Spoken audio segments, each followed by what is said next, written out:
everyone, happy almost June. This is Erin. Let's get bullet journaling. It's basically the middle of winter here in Australia, so I wanted to do something that felt like it went okay with that without being an in-your-face kind of wintry setup, because I know quite a few of you are not currently in winter. So I'm going with some metallics and some green. You may have seen a little poll on my Instagram stories asking if you preferred green and gold or green and silver. And I've gone with gold because that's what you guys voted for. So thank you for helping me out. If you're not on my Instagram, erinsmith.art is where you'll find me. Jump on over, follow along. I've picked up some new pens for this layout. I have a gold Sharpie that I'm just going to add to my little page of swatches of pens that I have at the back of my journal. You can watch me set this whole page up. If you'd like, I'll pop a link to that video up the top. The gold Sharpie is beautiful. It's got a nice sheen to it. It's not as shiny as the Crayola liquid metal ones that I have. Doesn't seem to have bled through the page at all, which is nice. I also have like a Faber-Castell Pitt gold that is very bronzy. On camera here, I'm noticing they actually look quite similar, but they look very different in person, in real life, I assure you. And I picked up this gold gel pen. Gel pens are notoriously smudgy, so that's going to be a little bit tricky to work around. I'm going to try to make sure I'm laying this down in enough time that it can dry before I need to erase things and smudge things around. And I've got my Bic fineliner as well. So those are going to be the three main pens that I use for this setup. It's going to be Art Deco. Oh, and a green. I nearly forgot about it. I'm having a green moment, as you might notice from my nails and from my jumper. And I didn't actually wear a green jumper and paint my nails green to match with this video. I just am really enjoying green. So there we are. So Art Deco is a lot of lines, very geometric, very classic, kind of glamorous kind of look. So I jumped on to Google and searched Art Deco frames and chose some of the simpler ones that came up. I have some paper towel and some isopropyl alcohol on standby for this setup because I know I'm going to need to clean off my ruler a lot, otherwise it's going to smudge everything everywhere all the time. As you can see from what's coming off the ruler when I wipe it on my paper towel here, the isopropyl alcohol really makes a difference. Just wiping the ruler on some paper towel will get some of it off, but it's not going to be adequate. So do keep that in mind if you're using a ruler a lot in your layouts with honestly any kind of pen. So this is a pretty simple frame. I'm just going all the way around the corners with the gold Sharpie because it doesn't smudge so much because it's a Sharpie. And I'm adding these little square diamond shapes on the outside. Oh, that one bled under my ruler a little bit, as you can see there. Doesn't bother me that much, I promise. It's just going to be, you know, no one looks that close. No one looks that close. And I'm the only one who uses this journal, so it doesn't have to be perfect. Of course, I want it to be as perfect as I can, but anyway, I've got a bigger diamond in the middle, two little diamonds on the outside. I'm getting more efficient at drawing them out as I go, as you can see, because a lot of these lines just connect up, which is always nice. You want to make sure you're keeping those right angles really 90-degree-y as you go. Yeah. So I've just positioned those in the center of each of my border lines. So I'm going to have three little diamond decorative bits at the top and bottom and left and right center points of the page. Cool. I've got this bit of paper for blotting, but I don't think I actually need it with the Sharpie. It's pretty much indelible, which is very nice. And as you can see, obviously I've gone through and planned all of this stuff out in pencil first. So I'm going to be doing quite a bit of erasing just to get most of the pencil line away before I jump in and start laying down things on top of it, just to make my life easier. The way we make this look really Art Deco is by adding different line weights, which is where this gold gel pen comes in, and definitely a good opportunity to get your blotting paper in there because that's going to help a lot to not smudge things around. Watch me get really lazy really fast here. So I started out drawing those lines in with the ruler, and I'm immediately like, no, too much effort. We're not doing that. So I'm switching to freehand. These kind of look like shells, I guess, in a kind of rudimentary, very blocky kind of way. Anyway, I'm just adding a line from the center of the top two lines down to the bottom corner, and then one halfway between that line and the outside point, again to the bottom corner, and that gives you that beautiful Art Deco kind of vibe. The fact that there are different line weights makes it really kind of play into that. I've also jumped on Google and looked up Art Deco fonts and picked one that I liked, that I thought looked fairly simple to kind of do freehand. Maybe not as simple as I had expected it to be, because I'm not completely stoked with a lot of my hand lettering in this layout. And because, of course, there is a printable version, it actually looks amazing in the printable version because I was able to just use the font, which is very nice, or one similar at least. So I think this is the first time I've put together the printable and been like, wow, that's actually better. Maybe I should just print out my pages and stick them in instead of using the one that I did by hand. No, and it's fine. It's a learning process. It's all good. So I'm just using the green as kind of an accent color on my heading areas, as you could see on that June calendar page. So I've gone for kind of a list calendar again. This is a very similar layout to my May setup, although it's a lot more labor intensive because there's so much ruling of lines. Still not like people who jump into their books with watercolor and stuff. I always really admire their commitment to their art, but that is just not for me. And I know this because I've tried. So I'm going for a different kind of border on this facing page. This is going to be my goals page. And this, once again, is just from my Google search of Art Deco frames, which is very handy. You can look up Art Deco frames and just pick the one that vibes with you. You could do something way more complex than what I've done, or you could do something significantly less complex than what I've done. I'm adding another one of my little diamondies to the top and the bottom, because why not? Try and tie it in, make things look consistent. This frame actually works by having two different line weights going on. So I've done the thicker frame part with the Sharpie pen.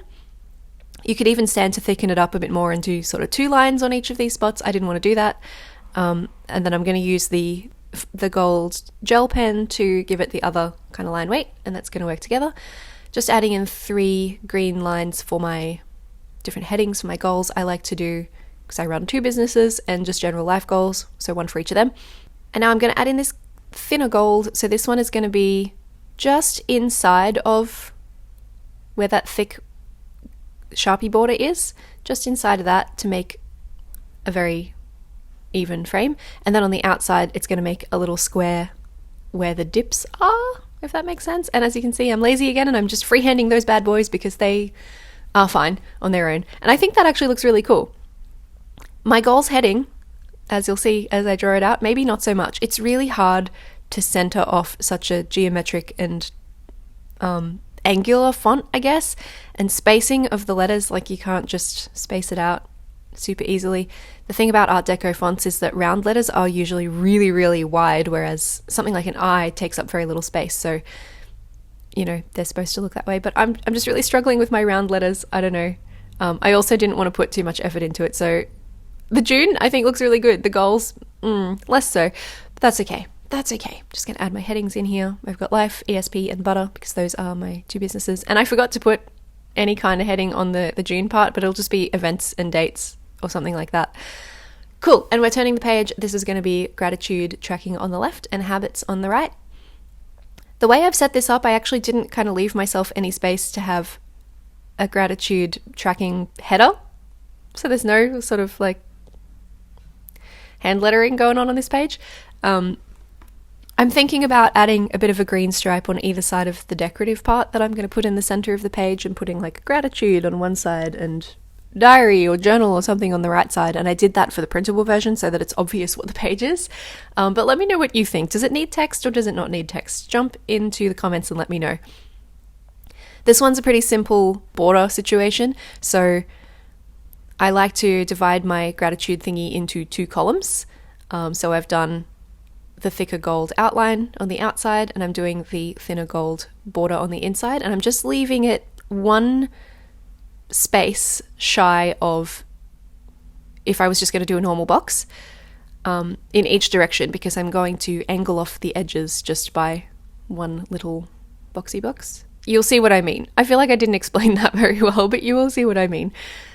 See the spaces? Now we fill them in, and we're freehanding those too, because your girl doesn't have time for rulers for everything. I used to not use a ruler in my bullet journal at all, but that all changed this year apparently. And at the top, I'm just adding in this little triangle situation. So it's a top triangle that's skinny, and then slightly lower than that is a slightly wider triangle, and then another at the bottom. I thought I would do the same thing at the bottom of the page facing the other way, but I messed it up and made that widest triangle too long. So I decided to just like close it off and be like, that'll do, whatever. No one's looking that close, except that I pointed it out, so you are looking that close. But, you know, it doesn't matter. And then I just connected them down the center with another line, and there we go. I'm just going to add a little blob of green on the side so that I can put the number and the day of the week down there. There are 30 days, so I'm just adding that into the columns down the left side, so I know where to write what I'm grateful for. And I like to add the initial for each day as well. I haven't done that on the printable version so that you can use this in whatever month that you like. And I'm just jumping back a page to do some erasing before I carry on to my habits page, because I wanted to make sure that gel pen had really dried before I jumped in there with any erasers. Cool. I've got another different frame again. I was just playing to see what I liked when I set this up in pencil, so it's very, they're all different. And you could absolutely ignore that and do the same kind of frames for every page, but it seems like frames are a big thing in Art Deco graphic design, I suppose. So yeah, lots of framing, and I figure it's a pretty easy way to spruce up a page.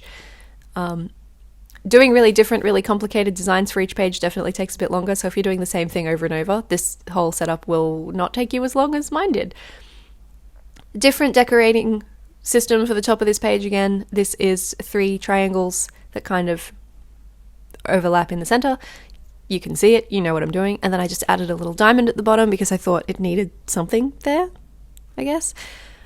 So now I'm going to add in the extra details. So similar to the previous setup, there's a little dip in the corners, but this time it's from the less weighty line weight. Does that make sense? So I'm popping that little dip in there, and then there's going to be this strange boxy shape on the outside that's kind of like a very 8-bit heart, I guess, and that just eats into that little space. There we go, 4 of them. Oh, how Art Deco can you get, given that it's been 100 years since this was the style? Probably more Art Deco than I am doing, but you know, jumping in with my Bic fineliner here, I'm going to do the outlines for these boxes in black just because, my gosh, gel pen is quite fiddly, and the ink kind of like, if it pulls in a spot where you start or stop drawing your line, it can get very smudgy. It can get on your fingers, and then you accidentally smudge it around with your fingers, let alone the ruler. So I am just going to try and keep things as clean as I can, but there was always going to be some smudging in this layout, so do keep that in mind if you're working with metallic stuff. It probably won't be perfect unless you put a lot more time and effort in than I am doing here. Cool, so these are each going to be a separate habit. I've got space here for 8 habits, I believe, yeah. And on the left side, I'm just going to add some green into each of those boxes to make sure that I have some green represented on every page, because I would like that. And on the right side, I'm going to add the numbers in so that I can just color in or shade or something each of those boxes. So this is the Art Deco font that I've been working with, and I've just erased the habits one because I thought I needed a bit more help than what I'd planned out previously. This one's come out okay. It could be better. It's the S's that really get me because it's really hard to keep a consistent curve going freehand. I don't know. But you know, this gives you a bit of an idea of how you can borrow from fonts. A really easy Art Deco font is to just do a really blocky letter and then colour in the downstrokes in a very vertical kind of way, so it doesn't follow the curves, it just goes straight up and down. And I'm going to switch to that later, but for now, I'm trying to stick it out. I'm trying, and don't worry, I'll give up. Just going to add these numbers in now, and I've sped this up quite a bit because, my gosh, this is time consuming, and my nails were quite long and they were digging into my palm, and if you've ever had long nails and tried to write a lot for a long time, you'll know what that feels like. There's a reason we all type these days, I guess. This is a pretty time consuming way to do a habit tracker, and I do typically prefer my sideways, less number heavy system that I have used in previous months, but this one worked best with the Art Deco style, so this is what I went for. Suffer for our art, I suppose. Just going to add that green in along the side. I would have actually preferred a darker green, but this was the closest green I had that kind of matched the vision that I had in my head, and I had already bought metallic pens for this layout, so I wasn't going to go buy another, like a Tombow or anything, like another brush pen, because I don't reach for the greens that often, but this month, I don't know. I'm having a green moment. This next page is going to be for my sleep tracker, and I need a lot of space on the page for a lot of data there, so I'm just adding a little corner situation, quite similar to what I did last month, where I just had the black kind of photo frame corners in all of my layouts. This time it's gold and it's free-handed because who could be bothered? You can tell I'm getting sick of a ruler by this point, can't you? They look a little bit steampunk almost, but just a little corner situation. And then across the top I'm going to have some sleeping hours, and down the left side I'm going to have the number for each day of the week, so that I can rule off another line across the page for the hours that I sleep, so I can see some visual representation of my sleeping data. My sleeping habits are all over the place when I have a morning shoot, because I'm a photographer. I'll be up super early and I can do it and it's great, and then I lose it, and then I'm staying up all night, and then I'm sleeping until like 10 o'clock in the morning, and it's not good, as you can see on my sleep tracker from last month. So I'm finding it really helpful to have this in my journal, just because it makes me more aware of things. I don't know if it necessarily helps me adjust the habits, but at least I'm aware of them. So that's always good. And I messed up laying down my numbers along the top. I just zoned out and I went like 9, 10, 11, 12 or something. And then I just kept going 13, 14, 15. So a little bit of correction tape, and it never quite looks the same when you have to lay down some brush pen over the top of correction tape, but it's going to have to do. Jumping back onto my Art Deco fonts search, and I'm just going to pick a different one. So the one I've gone here is the Empire one that you can see on the screen. So it's just that really thick downstroke with a thinner sideways stroke. I don't actually know what you call that. I should probably know that. And I'm going to put sleep log here because that fits well in the page rather than tracker or anything. Sleep log. It's a little uneven. Do I care? Nah. There we go. And I'm just going to colour in those downstrokes with the Sharpie pen because less smudgy. And I feel like if you put down a lot... Oh, sorry, my camera stopped. I feel like if you put down a lot of gel pen, that's just a situation begging for smudging. So I didn't want to do that. Facing page here is the last of my kind of collection-y, tracker-y things for the month. It's my expense tracker. This is a staple in my journal and has been since the beginning of maybe mid-2019, actually. I write down everything that I spend, I tally it up at the end of the month, and then I move that data into an overall spending spreadsheet kind of thing, I guess, at the beginning of the journal. That really helps me to kind of see where my money's gone over the course of a year, track some habits and like what I could cut back on and stuff. I've gotten pretty good these days, but, you know, still... I'm just going in straight in with the Sharpie pen this time rather than getting in there with the gel pen because I'm just like, gel pen's so pretty, gel pen's so frustrating, it's like getting everywhere. Just a really simple box on this one. And then on the inside, kind of similar to the gratitude tracker situation a couple pages ago, I'm just going to do 2 columns on the inside. 2 sections with 3 columns, really. Words are hard sometimes. I used to do this across a full double page spread and I just didn't want to use that many pages, so I kind of condensed it down into 2 sides of the one page, and that's been working really well, so that's good. And I categorize all my spending into things like, you know, life expenses and car expenses and business expenses and dining out and getting takeaway and buying groceries and all of that stuff, so that it all makes sense when I tally it up. I'm just adding 2 little lines to the corner of each of these corners so that it's got something, you know, just something decorative about it. Easy way to do it. I didn't kind of refer to any pictures for that one. I was just like, this'll do.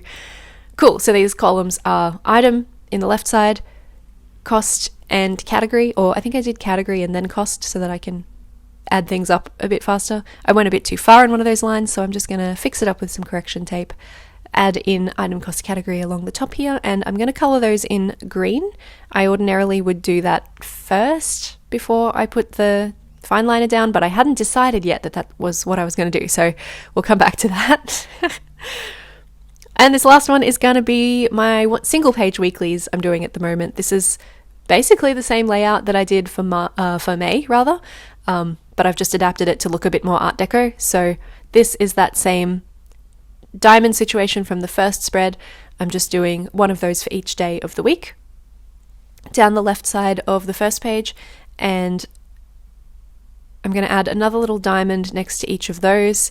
So I'm going to put the initial for each day of the week, Monday, Tuesday, Wednesday, MTW, etc., in the space at the top of the bigger diamond that's got the decorative bits. And then I'm going to put the number for each day of the week in those little diamonds to the right side. I just had to check when I finished my last weekly and what day June begins on. Cool, because I like to keep my weeks together. And then next to that, jumping back in with my ruler, just sort of one last time, almost, I'm going to add a running task list. And this system has worked really well for me for the last month, throughout May. Really, really well. I liked having a running task list and not having to migrate my tasks, because quite often I don't do everything that I set out to do in a day. Maybe you can relate. We seem to really overestimate what we can do in a day. What do they say? People overestimate what they can do in a day, but underestimate what they can do in a year, or something like that. Yeah, that's true, for sure. I'm going to add this triangle situation at the top here for decoration again, just because I think it's really pretty and easy, and I can freehand it and it kind of looks alright. And then I'm just going to connect up those lines. There we go. I wanted it to look, you could leave it here, absolutely, but I wanted it to look a little bit extra Art Deco-y, so I added my green stripe to put tasks as a heading along the top there, and then I'm going to get in there in a second, once I've done the opposite facing page, and add another line weight to it. So get in there with the gel pen again and give it another little box of gold just to differentiate that. So I'm doing the exact same thing on the facing page, but I'm doing the task list on the inside. As I mentioned in my last video, I don't love writing on the right hand side of the right hand page. It just feels like your hand falls off a cliff. And I don't know, it's not comfortable. So in this one, I'm not adding the triangle at the top, just so you can see what it would look like without the decoration. It definitely still works. And I'm going to add my little boxies, exactly the same as the opposite page, but mirrored down the right hand side this time, because just adding a task or two, I don't have events every single day, should be right, so I figured that'll be okay. Freehanding it, I think, is still working okay. It's definitely not perfect, but I think the vibe still comes across. You can tell I was a bit done by this point, because it took so much longer than my May setup, which was very minimal. I think I already put it in the cards, so I won't do that again. Cool, so that's 2 weeks basically done, which is great because it uses up very little space in your book when you're only using a single page for a weekly. I didn't find that I ran out of space for any tasks through May, so I'm hoping that will be the same in June. I'll actually have less stuff to do because the dance school that I dance with, our big showcase, is on the 5th of June, and once that's done, I will have so much more free time, so that's going to be good. Currently rehearsing like 6 hours a week, which is super fun, don't get me wrong, but I'm ready to not. There we go, just adding this extra line weight in the center. I just feel like that gives that a bit of oomph, a bit of something extra. Yeah. There we go. That is the weekly pages all set up. I won't show you the rest of them because they'll be the same as these. Honestly, probably the same as the right page because less effort not drawing the triangle thingies at the top, but we'll see how we go. Maybe I'll just use my printable and just stick that straight in. We'll have to see. There we go. And here's the final flip through for June 2021. I hope you've enjoyed planning with me for the month that's coming. I hope you enjoyed the Art Deco vibes. I obviously haven't added my habits in yet, but yeah, let me know if you want me to put something up here on this gratitude page to take up that space to tell you what it is. I can do that. Catch me on Instagram if you'd like. I'm at erinsmith.art, as I mentioned before. There's a link to that down in the description, and I look forward to seeing you again for another bullet journaling adventure very soon. Until then, I hope you have a wonderful month of June. Take care, and I'll see you again soon.